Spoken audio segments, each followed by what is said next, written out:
This festival and concert season will be all about the boots, and Tecovas is your stop before attending your concert. All Tecovas boots are made by hand in a time-honored tradition with timeless styles that are always on trend. And Tecovas has first wear comfort with little to no break-in period. I wear mine every time I go out, especially to a concert. Stop by your local Tecovas store, have a complimentary drink, and shop new styles. If you can't make it to a store, just visit tecovas.com, that's TECOVAS.com, and find your new favorite pair of boots today. There's nothing like snook hook sets at dawn or catching a tarpon in the moonlight. Find your next fishing trip made easy on fishingbooker.com and experience the magic of the Sunshine State or any other destination on your fishing bucket list. Book a blue water adventure in search of sailfish or go snapper fishing with the kids. With over 6,000 captains and trips to choose from, planning your next one just got a whole lot easier. Download the Fishing Booker app on the Google Play or App Store or visit them online at fishingbooker.com to book your trip today. Outdoor adventures won't wait for engine problems. Things like hard starts, rough performance, and lost fuel economy are often caused by fuel gum and varnish buildup. Seafoam can help your engine run better and last longer. Simply pour a can in your gas tank.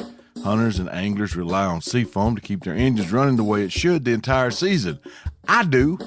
Now pick up a can of Seafoam today at your local auto parts store or visit SeafoamWorks.com to learn more.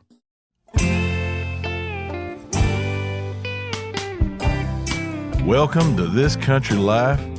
I'm your host, Brent Reeves. From coon hunting to trot lining and just general country living, I want you to stay a while as I share my stories and country skills that'll help you beat the system. This Country Life is proudly presented as part of Meat Eaters Podcast Network, bringing you the best outdoor podcasts the airways have to offer. All right, friends, pull you up a chair or drop that tailgate. I think I got a thing or two to teach you. Hauling hay. The images that come to mind when someone mentions hauling hay, they're pretty diverse for me. They go from downright angst and dread to fond memories of hot summers spent with good friends and relatives and heartwarming instances of good times in nearly unbearable heat. I grew up hauling hay out of necessity and for summer work. I continue to work in the hay fields now, but only with the nostalgia of the mission, not the methods. We're going to be talking about hay this week, how farming it has changed and its impact on the landscape. Impact? It's just cutting grass for animals to eat, ain't it? What impact could it have? Well, if we're talking about quail, and we are, big ones. But first, I'm going to tell you a story.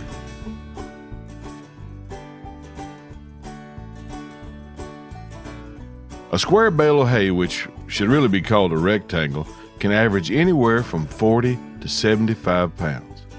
It's held together with two strands of tightly tied hay string, and considering you're going to have to put your hands on it about 6 times before it's used, it may be the singular most labor-intensive item on the farm. Now, people say firewood will warm you 4 times: when you cut it, when you're splitting it, stacking it, and finally when you burn it. Well, old school square bales of hay in the summer had to be loaded onto a trailer, stacked on the trailer, unloaded at the barn, stacked at the barn, loaded from the barn to a truck, and unloaded wherever you were feeding cows that winter. Now that makes about 6 times. You don't see many folks using square bales anymore, and that's one of the reasons.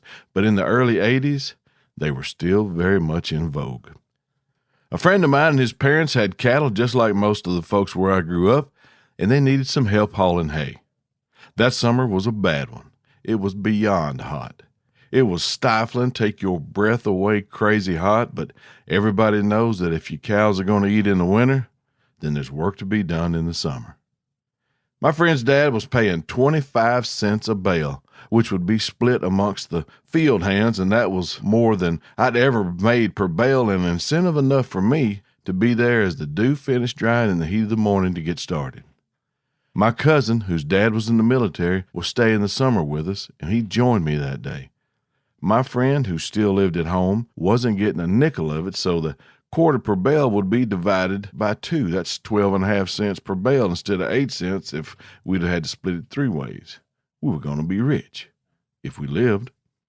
My cousin probably wished he'd been in the military too, rather than walking alongside that hay trailer chunking bales of hay in that humid, blistering Arkansas sun that weighed a third of what he did. Welcome to the country, cousin. We're fixing to try and kill you. He did great, though, and he worked like he'd been doing it his whole life. Now, I don't remember how many bales we had hauled by noon when my friend's mama brought our dinner to us, but it was several loads. We gathered in the shade of a huge oak that had been there longer than there had been tractors or even a farm in that area to eat our dinner. The breeze was still hot, but it didn't feel like a hairdryer blowing on you while we sat in the shade. We were eating bacon and tomato sandwiches and washing them down with sweet tea that was so cold it would make your teeth feel like they were freezing out of your mouth when you took a drink. She brought 2 gallons, and the 4 of us drank it up pretty quick. Now, we had a 5-gallon keg of water with us too, but it was warm as dishwater, and it couldn't cool your innards as fast as that tea could. I don't think that I've ever had a glass of tea before or since that was as good as that first one was that day. After about 30 minutes, my dad's friends said, "Well, y'all about ready?" We were not, but it wasn't as much a question as it was an announcement that work was fixing to start again because that hay wasn't about to put itself in the barn. Now, we've been taking turns rotating chunking bales on the trailer and stacking. It went clockwise. You had 2 rounds walking on the ground beside the trailer and 1 on the trailer stacking. You started out on the right side of the trailer for a load, then you went to the left side of the trailer for a load, and then on the trailer stacking for a load. Being on the trailer saved you from walking, but you had to handle every bale, and you couldn't just stack square bales on top of one another like Legos. You had to stack them where they interlock, which helps keeping them from falling over as you move around the field into the barn. Only job that we didn't rotate out was driving the truck that pulled the trailer. That was his mama's gig, and his daddy only got off the tractor baling more hay long enough for her to go home and fix our dinner. Once we got them to the barn, they had to be stacked very carefully, ensuring that air could flow and remove any moisture that was left in the hay. Damp hay that's not finished curing in the field when it's baled gets rained on, heavy dew, anything that keeps it from drying can cause it to generate heat when it's all mashed up together, tight in a barn, and spontaneously combust. A fancy way of saying catching fire. I always thought that term was kind of funny. It reminded me of the warning label I saw on a magnesium battery for an Army backpack radio. An ANPRC-77, you old vets will remember it. The warning label on that cardboard case that contained the replaceable battery said, "Do not submerge. Battery may vent violently." I always wondered why they didn't just say blow up.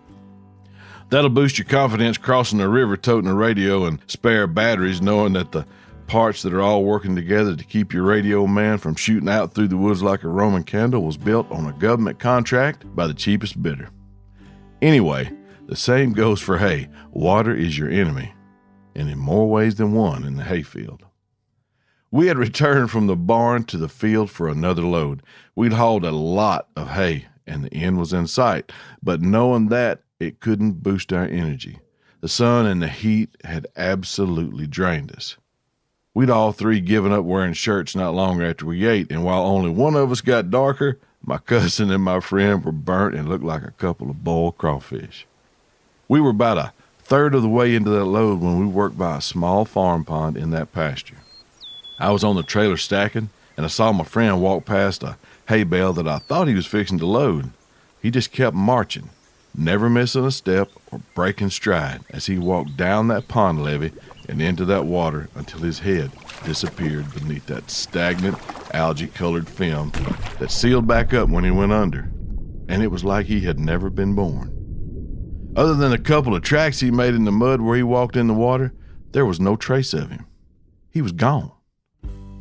I was fixing to holler for his mama to stop the truck, but she'd seen him literally walk off the deep end and was already getting out of the truck before I had a chance to say anything.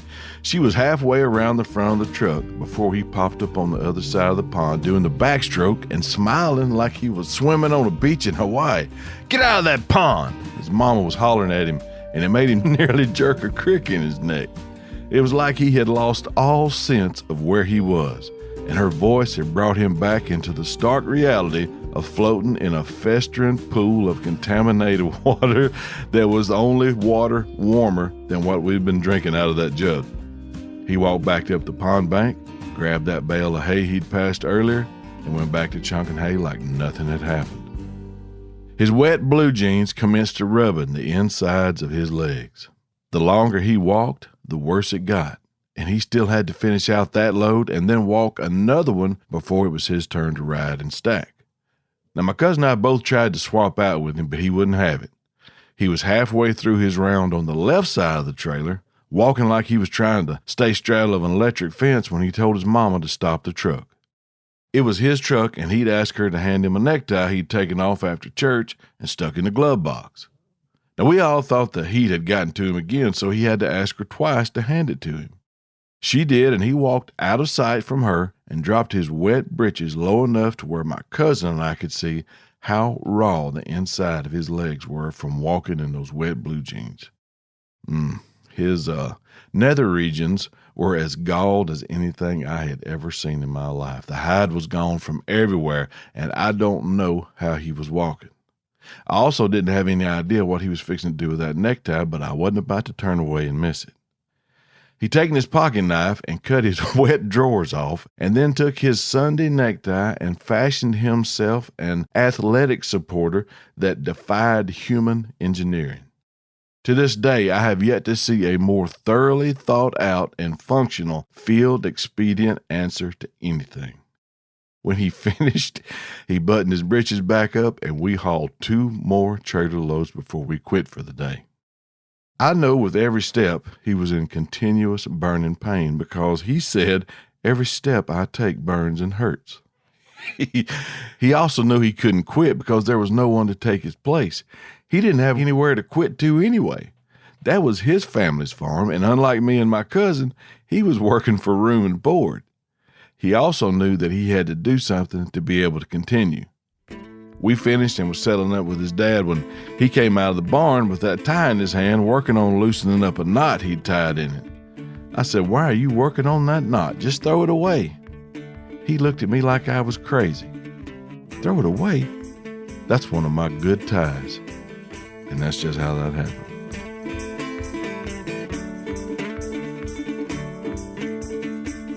The advances in hauling hay in the past 40 years have turned a multiple-man operation into that of only a few and theoretically just one. I still work in the hay field helping my good friend Jacob Wood put up hay for his cow-calf operation, but instead of walking and chunking square bales on a trailer to be stacked, we do it all with a tractor and implements. Big round bales have all but taken the place of the square ones, and one round bale that we produce will average 15 square bales. Also, you don't have to leave the air-conditioned cab of the tractor until it's time to refuel or go home. Regardless of whether it's square bales or round bales, the order in baling hay is this. You cut it, you let it cure in the field for up to 3 days, you rake it into rows, and then bale it up. One man with one tractor and 3 attachment pieces of equipment can do that. Now, we'll have 3 tractors going when we're cutting haylage, and haylage is different from hay in that it's not allowed to cure. It's fresh cut green grass that soon after it's cut is baled and completely wrapped in plastic, preserving the moisture content while keeping it airtight. Haylage that we bale up in June will be just as green and fresh as the day we baled it when we unwrap it and feed it in February with virtually no loss of nutrients. Keeping the air out is key. If air is allowed to get in, it can mold. It's a pretty cool system. Once it's cut, there's a narrow window of moisture content that we have to get it baled and wrapped. One tractor is raking it into rows, the next tractor is coming behind it baling it, and then the last one is picking up the round bales and completely wrapping them in that plastic. The haylage is grown separate from the rest of what we cut. It's looked after like it was soybeans. That's not just grass growing in the field. That's meatloaf, steaks, and chili. Among other places, we cut hay on a portion of the White River Levee, nearly 9 miles of green grass that cows turn into groceries. It makes an interesting ride with a 16-degree angle in the cab of a tractor that's 8 feet off the ground. staying in a straight line while watching behind you to make sure the equipment is operating correctly, while trying to stay upright in the seat? Man, just a rough estimate in my head, that comes out to about a pucker factor of 10 out of 10. Cutting hay affects the landscape and the wildlife that lives there, and according to the U.S. Department of Agriculture, Arkansas cuts over 1 million acres per year. With fertilizer and regular rain, which usually never happens, anything over 3.5 round bales per acre is a good average. That's about 3,500 pounds of grass. The effects it has on wildlife can be immediate. I can't count the times that I've sat on a tractor, cutting hay, and watched hawks and coyotes have an absolute field day with rabbits and mice. Jacob told me that when he was a kid, he was sent to do some bush hogging along the edge of a creek on the backside of their farm. Now, my friend Isaac Neal, who hails from Missouri, would call that brush hogging. And there's no telling what it's called in the rest of the country, but regardless of the terminology or the number of R's found in the description, the end result is the same. We're cutting bushes and brush with a tractor-powered mower stout enough to turn an inattentive armadillo into an abstract work of farm art. Anyway, Jacob said he was going about his business bush hogging and was coming around for his second cut when he started seeing those big old wood rats hopping around back and forth through that fresh cutting. He said the tractor must have been like ringing the dinner bell, because all at once hawks came from every direction and were wrecking that rat population. He told me he looked forward to that first bush hogging of the season every year, and it was always the same.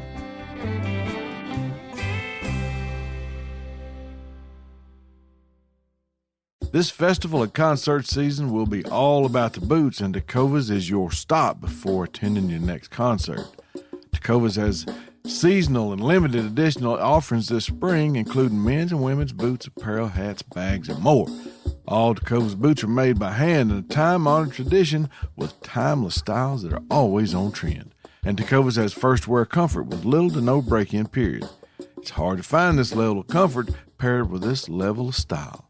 Plus, their direct-to-consumer pricing keeps value on your feet and money in your pocket. I never go to a concert without mine, and it was all they could do to keep me off the stage. Stop by your local Tecovas store, have a complimentary drink, and shop new styles. The smell of fresh leather and friendly staff are at your service. Many stores have leather custom branding to make your boots truly personalized. And with regular live music and events, there's no in-store experience like it. If you can't make it to a store, just visit Tecovas.com, that's Tecovas.com, and find your new favorite pair of boots today. We've all seen plenty of gadgets and fads come and go, but there's one product that stood the test of time: Seafoam motor treatment.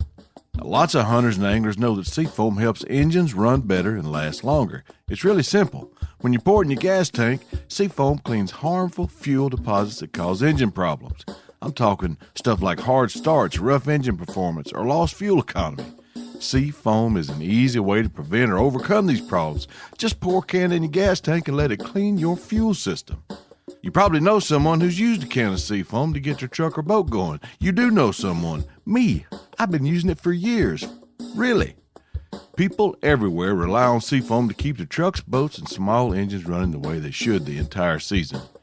Help your engine run better and last longer. Pick up a can of Seafoam today at your local auto parts store or visit SeafoamWorks.com to learn more. You ever get that feeling you're stuck inside staring at screens and a primal urge kicks in? You crave wide open spaces, fresh air, the chance to connect with the land? Well, maybe it's time to find your own piece of the wild, but searching for property can be a maze. That's where Land.com comes in. They got millions of listings across the country, from mountain ranches to hidden fishing holes. Their search tools are like a seasoned guide helping you narrow down what you want. Land.com isn't just about buying and selling. It's about finding a place to hunt, fish, explore, or simply sit by a campfire and listen to the crickets. So head over to Land.com today to turn one day into today, because trust me, there's nothing quite like the feeling of standing on your own piece of earth. Unfortunately, the occasional wayward battle possum isn't the only victim of modern hay farming or mowing.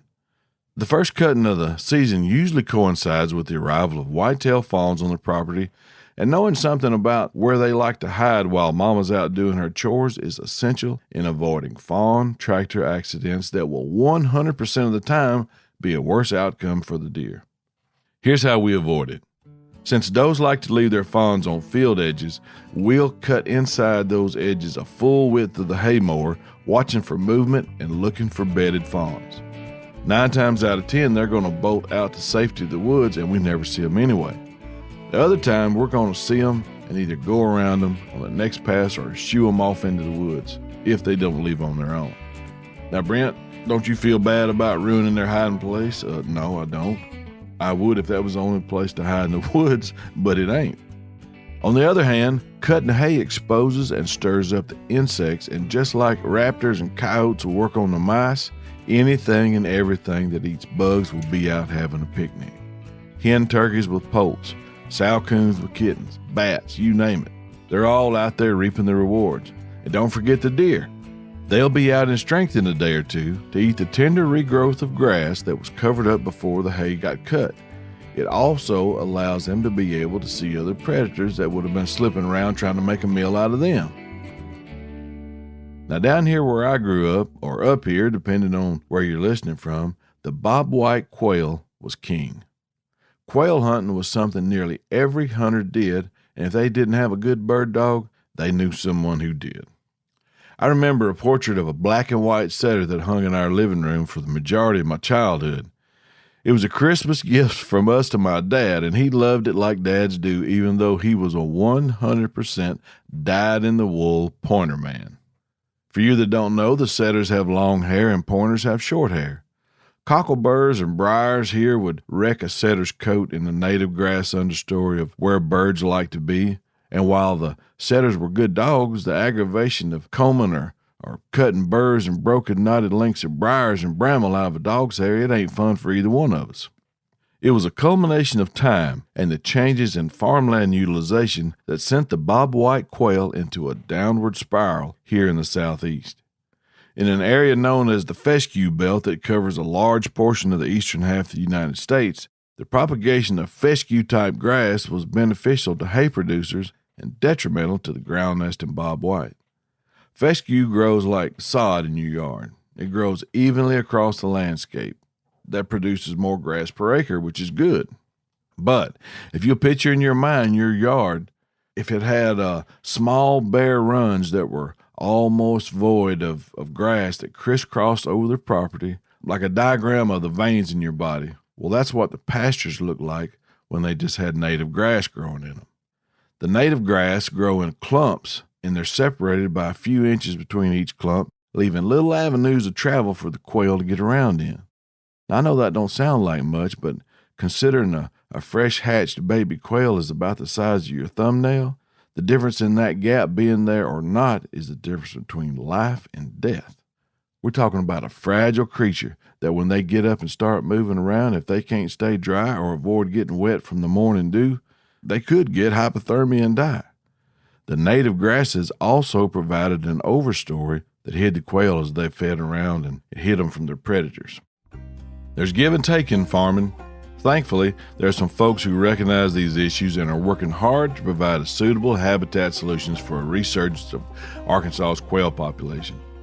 Clint Johnson is a wildlife biologist and the quail program coordinator for the Arkansas Game and Fish Commission. He says habitat and its diversity are the critical factors in the healthy regrowth of quail. When I asked him about fire ants and described to him how I'd seen a turkey nest get overrun by them one time as soon as the eggs started hatching, he slapped me in the face with a dead squirrel of reality and explained it to me like I was 5, which is my preferred method of learning. Clint had me picture a bucket of water, with the water being quail and the bottom of the bucket being habitat. Y'all with me? Of course you are. I'm the only 5-year-old here. Anyway, now here comes the fire ants, the wild hogs, nest predators, and every other possible bad actor in this scenario in the form of a drill bit poking holes in the side of the bucket. Clint said we can tape up the holes and stop them from leaking, but when the bottom falls out of the bucket, it's game over. I get it. No habitat, no quail. He also told me if he had a large farm with cattle on it, that he'd have fescue grass growing on it too. Diversity of habitat, that's the key if you want cows and quail. Now, I came along towards the end of the Arkansas quail hunting, at least in southeast Arkansas, and when it ended, man, it was like somebody walked out of the room and turned out the light. But before that happened, I remember going with my dad and a neighbor who had a good dog. I went with Tim, my older brother, and we always did pretty good. We'd be at the pond fishing in the spring of the year, and Tim would say, "You hear that quail?" He'd then whistle him up, and he taught me how to do it too. You just repeated the same sound you heard. The real quail was whistling, and every time he answered you, he'd get a little closer. They whistled to defend their territory and attract a mate. Now, I don't know how many times I witnessed him doing it, or myself after he taught me how to do it, but we'd be standing there and all of a sudden the flutter of wings and you could see a bobwhite come sailing in close to where we were standing, ready to duke it out over who was running that part of the farm. We're going to talk a lot more about quail when it gets closer to fall, when maybe we can see a break coming in this sweaty wool sock of a summer we find ourselves in.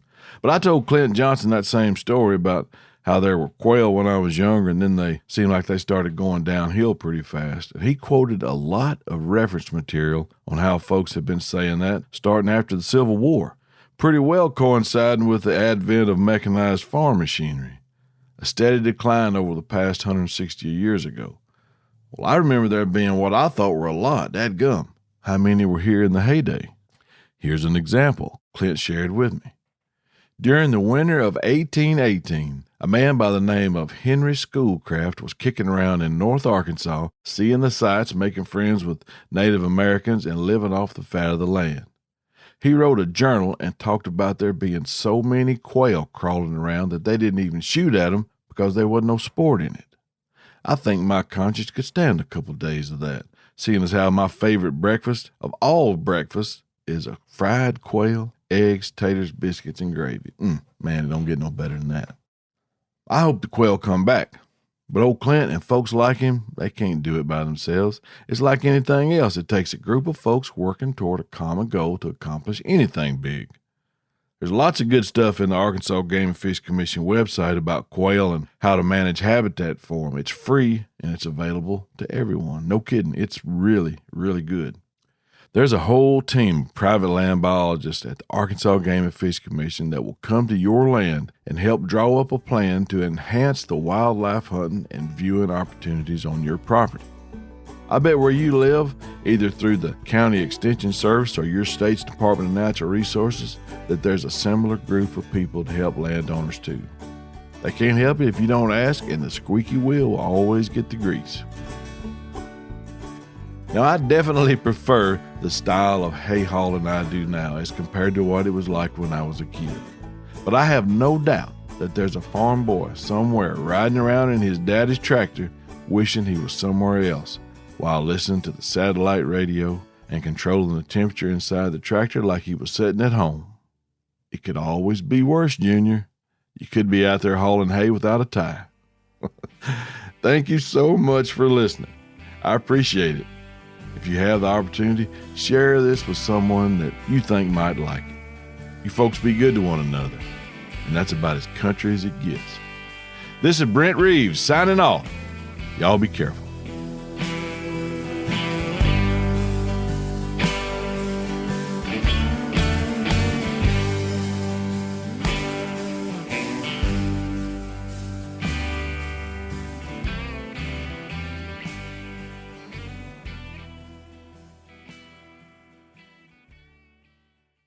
This festival and concert season will be all about the boots, and Tecovas is your stop before attending your concert.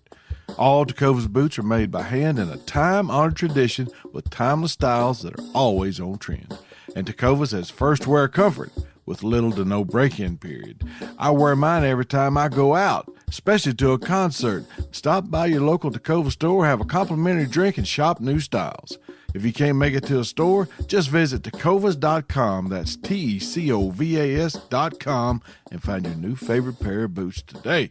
Outdoor adventures won't wait for engine problems. Things like hard starts, rough performance, and lost fuel economy are often caused by fuel gum and varnish buildup.